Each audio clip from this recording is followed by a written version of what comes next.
Elias Mercer gripped the controls of his small freighter as it drifted through the endless black of space. The fuel gauge blinked red, and the hum of the engine sounded weaker than usual. He had made long trips before, but something felt off this time. Every system seemed just a little sluggish, like the ship itself was tired. He wiped sweat from his brow and tried to ignore the unease curling in his stomach. Space was supposed to be empty, predictable. Yet a strange shiver ran down his spine. The cargo bay had been sealed for weeks. Elias had never opened it. The shipment was registered under a company he barely knew.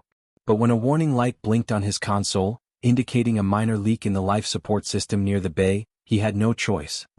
He suited up and slowly floated down the narrow corridor, the metallic walls echoing his every step. The door hissed as it opened. The smell hit him first, a faint, sweet, almost metallic scent like burnt honey. He froze, heart hammering. Something alive was inside. A tiny movement caught his eye, a flick of wings too delicate and too quick to belong to any known creature. His pulse quickened. There, in the corner of the bay, were 3 small dragons. They were no bigger than a child's arm, their scales dull and dusty, and their eyes wide with fear. They stared at him, trembling, and Elias's first thought was disbelief. Dragons didn't exist. Yet here they were, 3 fragile, starving sisters, hidden in his ship. For a long moment, neither moved. Elias slowly lowered his hands. The dragons shifted as one, huddling together for warmth. They made soft noises like whispers, almost human in tone. Hunger and pain twisted their movements, but there was intelligence there too. They were not animals, they were thinking, feeling beings trapped in a cold metal cage. Elias's mind raced. How had they ended up here? Who had sent them? Smugglers? Scientists? And why hide them on his ship? He glanced at the ship's small supply locker. There were only a few rations left, meant for him. He hesitated. Feeding them would mean sharing what little fuel and food he had for the next leg of his journey. Leaving them meant certain death. The decision pressed on him, but the look in their eyes made it easy. He opened a small container of nutrient paste, something humans use for long missions. He set it near the nearest dragon. It sniffed, then slowly began to eat. The others followed, though more cautiously. Elias watched, fascinated and terrified at the same time. He had always flown solo, relied only on machines. Now he had living passengers, fragile, dangerous, and completely dependent on him. As they ate, Elias inspected the cargo bay. There were no cages, no restraints. Whoever had put them here had wanted them hidden, not contained. And whoever had hidden them had trusted that no one would find them. That meant danger. Whoever came looking would be ruthless. He knew then that keeping them alive might cost him more than just supplies. The dragons were quiet after eating. Elias knelt a little closer, noting the subtle rise and fall of their chests. They were siblings, he realized, bonded by fear and hunger. Lyra, the smallest, had scales that shimmered faintly like a pale green mist. Vesha, the middle one, had darker, bronze-like scales. Orin, the oldest, had scales that caught the light with a dull, copper glow. Each had a distinct look, but all shared the same wary intelligence in their eyes. He reached out, careful not to frighten them. Orin flinched but did not move away. Elias let his hand hover above the scales, feeling warmth radiating faintly from them. He could not explain it. These creatures seemed to breathe life into the metal around them, filling the bay with a strange comfort, a soft energy that made the hum of the ship feel steadier. Night after night, or at least what passed for night in space, Elias tended to them. He rationed his food, shared his water, and cleaned the small scraps of metal and dust from their wings. Each day they grew stronger. Their movements became more fluid, their eyes brighter. They began to chirp and squeak, a private language he could not understand, but one that carried emotion. Curiosity, trust, even faint amusement sometimes. And yet, danger always lurked. Every time the radar blinked with unknown blips, Elias's heart sank. Pirates, Imperial scouts, or worse could be searching the same sector. He could not call for help, could not report the creatures. The moment someone discovered them, it would mean his death, or theirs. The thought made his chest tighten, but he never showed fear to the dragons. He had to keep them calm. One evening, while he floated in the bay checking seals, the smallest dragon, Lyra, stepped toward him. She made a tiny, almost human-like sound, and for a second, Elias felt a connection that was deeper than fear or obligation. It was recognition. Somehow, these creatures understood that he had saved them, and they were beginning to trust him. He whispered softly, though he knew they could not understand words, "I won't let anything happen to you." Days passed, and Elias realized the dragons were changing more than he expected. They began to explore the ship, shyly at first, then with cautious confidence. They touched panels with tiny claws, and one day, Orin curled around a damaged engine pipe, purring in a way that made the metal hum softly. Elias stared stunned. The dragons were not just surviving, they were healing the ship in ways he could not explain. By the 5th day he knew his life had changed forever. The ship was no longer empty, no longer just metal and circuits. It breathed with them inside, alive in a way he had never imagined. And though he did not yet know it, these 3 small dragons would soon prove that the bond between human and creature could alter the fate of both. Elias looked at them, his heart heavy with responsibility but light with hope. For the first time in years he did not feel alone in space. And in the darkness beyond the stars, he felt the faint stirrings of something greater, a promise that kindness, even in the coldest emptiness, could be returned tenfold. Elias Mercer floated back into the cargo bay, careful not to startle the 3 dragons. Lyra, Vesha, and Orin were curled together near the far wall, their small bodies still weak but slowly regaining strength. Each time he approached, they lifted their heads, eyes wide with curiosity and cautious trust. Elias had begun to notice patterns in their movements, subtle signals between them. It was as if they spoke without words, understanding each other perfectly. He set down a tray of water and nutrient paste. The dragons approached it slowly, sniffing and testing the food before eating. Lyra, the smallest, was the first to take a cautious sip. Her tiny wings fluttered in excitement, brushing against Elias's arm. He froze, but she did not pull away. A smile broke across his face. For the first time, it felt like they were more than just survivors, like they were forming a family under his care. Elias had never dealt with creatures like this. He had flown ships, repaired engines, and navigated the deadliest sectors of space, but nothing had prepared him for 3 small dragons with intelligence, instincts, and curiosity beyond anything he had ever encountered. He spent hours watching them, noting their reactions to light, sound, and the vibrations of the ship. Each day they grew bolder, exploring the corridors, peeking into control rooms, and even brushing against the hull panels. One day, as Elias repaired a minor power leak, he noticed something strange. The dragon's presence seemed to stabilize the systems. A console that had been flickering erratically stopped. A low hum of warmth spread through the ship. Elias rubbed his eyes, thinking fatigue had made him see things. But it kept happening. Wherever the dragons lingered, the ship felt steadier, almost alive. He couldn't explain it, but he didn't question it. In this moment, the dragons were more than cargo, they were part of the ship, part of his journey. The days were long and supplies were scarce. Elias had rationed carefully, but feeding the dragons meant he often went hungry. He had grown accustomed to small meals, finding satisfaction in their recovery rather than his own. Watching them eat, exploring the ship, and responding to his care brought a sense of purpose he had not felt in years.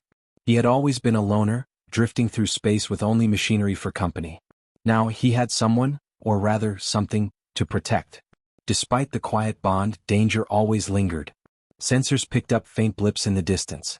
Elias's stomach tightened. Pirates, Imperial scouts, or worse could be nearby. He reinforced the bay doors, checked airlocks, and ran system diagnostics more often than necessary. Every sound made him jump, every light flicker made him tense. He could not afford to make a mistake. If anyone found the dragons, they would not hesitate to kill them. The dragons, however, seemed unbothered by his anxiety. They explored, played, and tested their strength with careful, measured movements. Vesha climbed the walls with surprising agility, Orin examined the engine cores, and Lyra followed Elias everywhere, her tiny wings twitching as if imitating his gestures. Elias began to understand that these creatures were not helpless. They were learning, adapting, and testing their limits. One evening, as the ship drifted past a field of silent asteroids, Elias sat in the control room, observing the dragons through the bay's reinforced window. Orin perched on a console, Lyra rested near Elias's chair, and Vesha examined the ship's wiring with careful curiosity. Elias realized that they were not just surviving, they were interacting with the ship in subtle ways he did not yet understand. Their presence brought a rhythm to the vessel, a balance he had never known. Suddenly, the sensors blinked with multiple unknown signatures. Elias's heart raced. A small fleet was approaching, ships he had never seen before. They could be pirates or Imperial scouts, but either way he had no chance of hiding 3 exotic creatures. He could try to outrun them, but his fuel was low and his engines could not take the strain. Panic prickled along his spine. The dragons sensed it immediately. Lyra hissed softly and Vesha arched her back, wings spread defensively. Orin made a low, warning rumble that vibrated through the metal floor. Elias took a deep breath. He could not fight them, not without risking everything. But he could protect the dragons. He checked the cargo bay seals and reinforced them. The dragons watched him, understanding without words. They knew he was preparing, and they seemed to draw strength from his calm resolve. For the first time, Elias realized that he was not alone in facing the unknown. As the fleet drew closer, the dragons moved closer to him, their small bodies brushing against his legs and arms. Their trust was complete, and it gave Elias an unexpected courage. He set the ship on a course that would take him through the asteroid field, hoping to use the rocks for cover. The dragons stayed with him, ready for whatever was coming. Hours passed in tense silence. Elias navigated the ship carefully, weaving between massive asteroids. The approaching fleet slowed as if uncertain. Elias's heart pounded, but he did not falter. The dragon's presence was reassuring, almost calming. Their small bodies, once weak and trembling, now exuded quiet strength. He realized that their survival depended on him, and his survival depended on them. By the time the fleet disappeared behind the rocks, Elias was exhausted but relieved. The dragons chirped softly, nuzzling against him. He smiled, rubbing Lyra's tiny head gently. He did not know who they were or where they came from, but he knew one thing clearly: he could not leave them behind. They were more than creatures. They were companions, allies, and perhaps the most extraordinary beings he had ever encountered. That night, Elias stayed in the cargo bay watching the dragons sleep. He thought about the journey ahead, about the dangers that waited in the dark, and about the choices he had made. He had broken rules, ignored protocols, and risked his life to save 3 tiny dragons.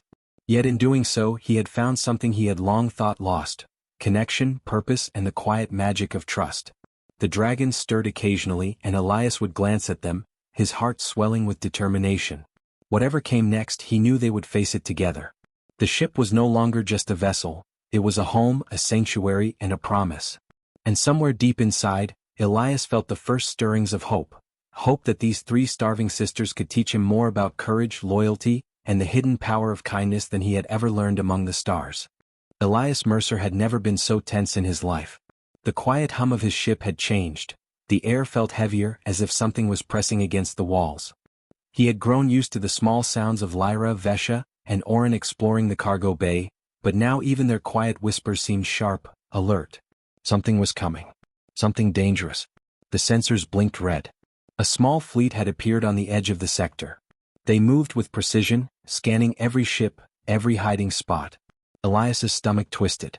Pirates or Imperial scouts, he did not know, but they would not leave alive if they discovered the dragons. He quickly checked the cargo bay seals. The sisters were huddled together, alert and trembling. He knelt beside them, whispering words they could not understand. "Stay calm. I've got you." But calm was impossible. The ships approached faster, and Elias realized that running was not an option. His fuel reserves were already low, and his engines could not take the strain of sudden maneuvers. He could fight, but only with the risk of destroying his own ship. He had never faced this kind of threat, and he knew instinctively that the dragons were his only advantage. Hours earlier he would have feared them as unknown creatures. Now he felt a strange confidence. They had survived starvation, hiding in his ship, and had even begun to influence the systems around them. He had seen the subtle hums in the engines when they rested near the core. Maybe they could help him now. The first warning blare went off. One of the raider ships had locked onto his vessel. Warning lights flashed as the targeting system blinked red. Elias tried to override it, but the console refused. Panic surged through him. Then he felt the brush of tiny claws against his arm. Lyra's soft hiss and Orin's low rumble vibrated through the floor. The dragons were responding to his fear, sensing it, and somehow reading the danger in the system. Elias held his breath. He could do nothing but wait. The raider ship fired. The hull shuddered under the impact. Alarms screamed. Sparks flew and the lights flickered. Elias gritted his teeth, bracing for the worst. The dragons moved as one. Lyra spread her small wings, generating a flicker of heat that brushed across the floor, causing a brief glow in the damaged panels. Vesha arched her back, sending a pulse of energy toward the engine core. Orin coiled near the main conduit, wings tucked, and the metal hummed as if responding to him. Elias blinked, amazed. The ship stabilized, systems correcting themselves where they had failed moments before. The raider ship fired again, but the targeting system faltered. Something was interfering, and he realized it was the dragons. They were not just surviving, they were protecting him. A fragile, terrifying thought entered his mind. These creatures, small and starving just days ago, could save him. The battle intensified. The raiders came closer, guns blazing. Sparks flew across the cargo bay as the ship shook violently. Elias clutched the controls, trying to keep the ship steady, but it was clear he could not win by skill alone. The dragons sensed it. Lyra launched herself toward a broken panel, her wings generating heat that sealed part of the hull. Vesha sent a pulse down a damaged conduit, and the power flickered back on. Orin's low rumble grew louder, vibrating through the floor, creating a protective shield over the control room. Elias watched, unable to believe his eyes. The dragons were coordinating with him, responding to his movements and the dangers around them. They were not animals. They were intelligent, aware, and willing to risk themselves to keep him alive. Every instinct in his body screamed fear, but he felt something else now, trust, complete and undeniable. He had saved them, and now they were repaying him, in the most extraordinary way imaginable. Minutes stretched like hours. The raiders had no idea what they were facing. One ship attempted a direct assault, but it faltered, systems overloaded. Sparks and fire shot across the metal hull of Elias's freighter, but the dragons countered, moving with speed and precision that left Elias both terrified and awed. Each small burst of energy, each hum from their tiny bodies, kept the ship from destruction. Finally, the raiders retreated, unable to comprehend the strange, glowing energy emanating from a ship that seemed to pulse with life. Elias sank into his chair, shaking, breathing hard. The dragons curled around him, tired but unharmed. Lyra's small body twitched in sleep, Vesha's eyes closed, and Orin rested his head near the console, their warmth and life filling the cold metal of the ship. Elias ran his hands through his hair, trying to process what had just happened. He had risked his life to save them, and in return they had saved his. He could not explain how or why, only that it had worked. The bond between human and dragons was no longer just one of survival, it was trust, loyalty, and something almost magical. In the quiet that followed, Elias realized the truth. These creatures were more than beings in need. They were powerful, ancient, and intelligent. He had been given a rare chance, and he had chosen mercy. And now, that choice had kept him alive when no human skill, no amount of training could have done so. He looked at the dragons, his heart full. "You saved me," he whispered, though he knew they did not understand words. It did not matter. The understanding was there in their eyes, in their quiet breathing, in the way they had risked themselves for him. Elias knew the danger was not over. The fleet might return, or worse, other enemies could come. But for the first time he felt a strange kind of courage. He was not alone. He had 3 allies, small, fragile, yet astonishingly powerful, and he would face the coming dangers with them. That night, as the freighter drifted through silent stars, Elias watched the dragons sleep. He felt a shift inside himself, a growing awareness that kindness, even when dangerous or foolish, could change everything. He had given them life, and in return they had given him something he had not felt in years: hope. In the empty reaches of space, Elias Mercer understood the first rule of his new life. Mercy was not weakness. Mercy was power. And those who underestimated it would pay the price. Elias Mercer could feel the tension in the ship as he guided it through the dense asteroid field. The distant hum of the engines was steady, but every panel flickered nervously. The dragons, Lyra, Vesha, and Orin, were awake now, their tiny bodies alert and moving in silent coordination. Something told him trouble was near, something far more dangerous than the raiders from before. He could not see it yet, but the air inside the freighter felt heavier, charged with anticipation. It came without warning. A sudden explosion shook the hull as a larger vessel slammed into the asteroid belt near them. Warning lights screamed, and the ship rocked violently. Elias gripped the controls, trying to steady the freighter. Metal groaned under stress, and sparks flew from the walls. His heart raced. The attackers had found him, and there would be no escape this time. The dragons responded immediately. Lyra flared her small wings, sending a wave of heat across the floor that sealed minor cracks in the metal. Vesha pressed against the exposed wiring, a quiet hum emanating from her body that stabilized the circuits. Orin coiled near the central conduit, his low rumble vibrating through the ship. Elias watched, stunned. Their actions were instinctive, precise, and powerful. These small creatures, once starving and fragile, were now protecting the ship with abilities he could not understand. The attacking ship fired again. Laser blasts ripped through the hull, tearing metal and sending sparks flying. Elias ducked as a fragment of shrapnel bounced off the control panel. Panic clawed at him, but the dragons moved with him, shielding him as best they could. Lyra launched herself into a weak panel near the cargo bay, her wings creating a heat barrier that deflected the energy blasts. Vesha touched the damaged engines, and they hummed back to life with a soft glow. Orin pressed his scaled body against the control room floor, generating a low pulse that repelled incoming debris. Elias's fear gave way to awe. The dragons were not only defending him, they were saving the ship. Every movement was coordinated, every action precise, as if they had been born for this moment. He realized that their small size was deceptive. Beneath their fragile appearance lay power that could rival the very weapons aimed at them. The attackers tried again, coming closer this time, attempting to board the freighter. The dragons anticipated the move. Lyra let out a high-pitched hiss, and a wave of energy shot from her wings, sending the intruders stumbling back. Vesha's body glowed faintly, and an invisible force seemed to push anyone who approached from the corridors. Orin's low growl vibrated through the metal, shaking the attackers' equipment.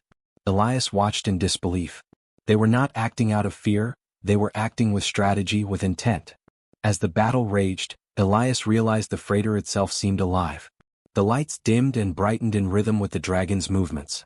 Panels repaired themselves almost instantly and damaged systems stabilized. He had never seen anything like it. His ship was no longer just a vessel, it was a part of the dragon's defense. Their connection to it was unspoken, yet complete. The attackers struggled to adapt. They were experienced, dangerous, and heavily armed, but nothing prepared them for creatures that could manipulate metal, heat, and energy with precision. The freighter shuddered under the strain, but Elias felt a strange calm. The dragons had taken control, guiding him through the chaos. He followed their lead, trusting their instincts as much as his own. One of the attackers fired a concentrated beam at the cargo bay, where the dragons were huddled together. Sparks flew and the metal panel bent under the heat. Lyra darted forward, her wings creating a shimmering barrier that absorbed the energy. Vesha sent a pulse through the exposed conduit, redirecting power and stabilizing the hull. Orin leapt to the damaged wall, his body glowing faintly as he generated a shield that deflected the last of the blast. Elias held his breath, watching in amazement as the three sisters worked together seamlessly. Minutes felt like hours. Every second was a test of skill, courage, and trust. The attackers began to retreat, confused and frightened by the inexplicable power they faced. The freighter, once fragile and vulnerable, had become a fortress, animated by creatures Elias had saved from starvation. He could not explain it, only marvel at it. When the last of the attackers disappeared into the darkness of space, the ship fell silent. Elias slumped in his chair, exhausted, shaking but alive. The dragons curled around him, small bodies glowing faintly, breathing softly, and nuzzling against his arms. Their eyes held intelligence and understanding, a quiet acknowledgement of what had just happened. Elias ran his hands along Lyra's tiny head, feeling warmth that seemed to seep into his very soul. "You saved me," he whispered. The dragons did not need words, their actions spoke louder than anything he could say. They had defended him, guided him, and risked themselves without hesitation. As the freighter floated silently among the asteroids, Elias realized something profound. These dragons, once starving and helpless, had become more than companions. They were allies, protectors, and a force beyond his comprehension. And he understood that his act of mercy, feeding them, caring for them, risking his own life, had forged a bond stronger than any weapon or shield. He looked out at the stars, feeling a surge of hope. Danger still lurked, and the galaxy was vast and unpredictable, but Elias knew he would never be alone again. The dragons had awakened a power he could not fully understand, but one thing was certain. Together they could face anything. That night, Elias stayed in the cargo bay watching the dragons sleep. Their small chests rose and fell in unison, and the soft glow from their scales filled the room with warmth. He thought of the choices that had brought them here, the risks he had taken, and the courage that had saved them all. For the first time in years he felt truly alive, not just surviving but part of something greater, something extraordinary. Somewhere in the shadows of the ship, a quiet truth settled in his mind. Mercy was not weakness. It was power. And those who underestimated it would learn too late that it could change the course of their lives forever. Elias Mercer floated in the control room, staring at the stars outside. The freighter was battered but still intact, its systems humming quietly with the dragon's subtle energy. Lyra, Vesha, and Orin curled together in the cargo bay, finally resting after the chaos. Their small bodies glowed faintly, like living lanterns, reminding Elias that their survival had changed everything. He could feel it deep inside him. The bond he shared with them was more than friendship, it was trust, loyalty, and something powerful beyond explanation. The journey ahead was uncertain. Elias knew the galaxy was vast, filled with dangers that humans rarely survived. Imperial patrols, pirates, and bounty hunters all searched the stars for anomalies, but Elias now carried creatures that were almost unimaginable. Starbound dragons were not supposed to exist. Their kind had been extinct for centuries, or so the galaxy believed. But here they were, small, intelligent, and bonded to a human. That fact alone could alter how others viewed humanity. As the freighter drifted through empty space, Elias began to chart a course toward a hidden sanctuary. Legend spoke of a remote system where surviving dragons could live safely, hidden from hunters and the Empire. He had found coordinates in an old archive, buried under layers of forgotten data. It was risky, but it was the only place the dragons could thrive. They deserved more than hiding in his freighter, more than survival by scraps. The dragon stirred as he approached the coordinates. Lyra's small wings twitched, and she peered at the navigation screen as if understanding the path ahead. Vesha padded closer, brushing her scaled body against his arm, and Orin's low hum seemed to vibrate through the floor, steadying the ship. Elias smiled faintly. They were not just passengers, they were partners. Their trust in him was complete, and now his trust in them was the same. Weeks passed in careful navigation. Elias used every skill he had to evade detection. He ran silent protocols, drifted behind asteroid clusters, and avoided communication signals that might betray them. Each night, he watched the dragons sleep and felt a strange warmth inside him. He thought of the choices he had made, feeding them, risking his life, trusting them, and he knew that the universe had noticed. Somehow, other beings, even distant watchers, felt the ripple of human courage and mercy. One evening, as the freighter passed through a quiet nebula, Elias detected something unusual. A small probe scanned the ship from afar and he froze. It was not aggressive, but it was curious. His mind raced. Who sent it? A scout? Another human? Or perhaps a more ancient intelligence observing his actions? The dragon stirred, sensing his worry. Lyra chirped softly, and Elias realized they understood the threat as he did. He kept calm, letting the freighter drift silently, allowing the probe to pass. No one interfered. They had only watched. By the time the sanctuary system appeared on the horizon, Elias was exhausted but determined. The planet below was lush, filled with forests and high mountains, a place where dragons could soar freely without fear. He guided the freighter toward a hidden canyon where a small settlement of surviving dragons waited. The moment the dragons saw the open sky, they stirred with excitement. Lyra stretched her wings and let out a soft, joyous hiss. Vesha climbed onto a ridge, testing the air currents. Orin pressed his nose against the viewport, eyes wide, taking in the freedom that had been denied to them for so long. Elias landed the ship carefully in a secluded clearing. He opened the cargo bay, and the dragons stepped out cautiously at first, then with growing confidence. They stretched, tested their strength, and then, in a synchronized motion, took to the air. Elias watched, his chest tight with emotion. For the first time he saw them truly alive, free and thriving. The elder dragons of the sanctuary approached, circling the newcomers. They inspected Lyra, Vesha, and Orin with quiet authority, then turned their gaze toward Elias. He felt a weight in their eyes, not judgment but recognition. He had saved them. He had risked his life and in doing so had earned their respect. It was a moment he would never forget. As Elias prepared to leave, Lyra flew close, brushing against his shoulder. Vesha nuzzled him and Orin gave a low, soft rumble. Elias smiled, knowing their bond would never break. He stepped back into the freighter, watching them disappear into the clouds above. The dragons of the sanctuary had accepted him, and through them he had made a mark in a galaxy that often ignored the quiet courage of humans. Word of the incident spread slowly. Among the dragons, stories of a human pilot who had shown mercy, courage, and trust circulated in whispers. Other species noticed too. Humans, once seen as fragile, unpredictable, and sometimes reckless, were beginning to be recognized for something else. Resilience, loyalty, and the willingness to risk everything for life that others might deem insignificant. Elias had not sought glory, only survival and compassion, but the galaxy had taken notice. Elias returned to the stars alone, but he was not the same. He carried memories of 3 small dragons who had trusted him completely, who had saved his life when all odds were against him. He knew that humans could surprise, could endure, and could inspire even the oldest, most powerful beings. The galaxy had learned something important that day. Humanity's greatest power was not technology, not weapons, not fleets, but courage, mercy, and the ability to act with heart even in the darkest places. As his freighter drifted through the void, Elias glanced at the empty cargo bay. The memory of their warmth, their energy, and their trust lingered. He smiled faintly, whispering to the silent stars, "You'll never forget them, and neither will I." And somewhere in the shadows of the galaxy, watchers did not forget either. A human had chosen mercy, and that choice had echoed farther than any weapon ever could. Elias knew that one day humanity would face threats far greater than any he had encountered. But he also knew the truth he had learned from 3 small dragons. When humans act with courage and heart, they can change the universe in ways no one expects.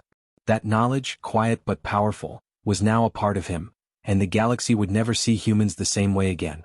The stars stretched endlessly before him, but Elias Mercer no longer felt small or alone. He had learned that life, trust, and courage could shine brighter than any star. And somewhere, Lyra, Vesha, and Orin soared free, carrying with them a lesson that would ripple across the cosmos. Never underestimate what a human will do for life, kindness, and those who cannot defend themselves.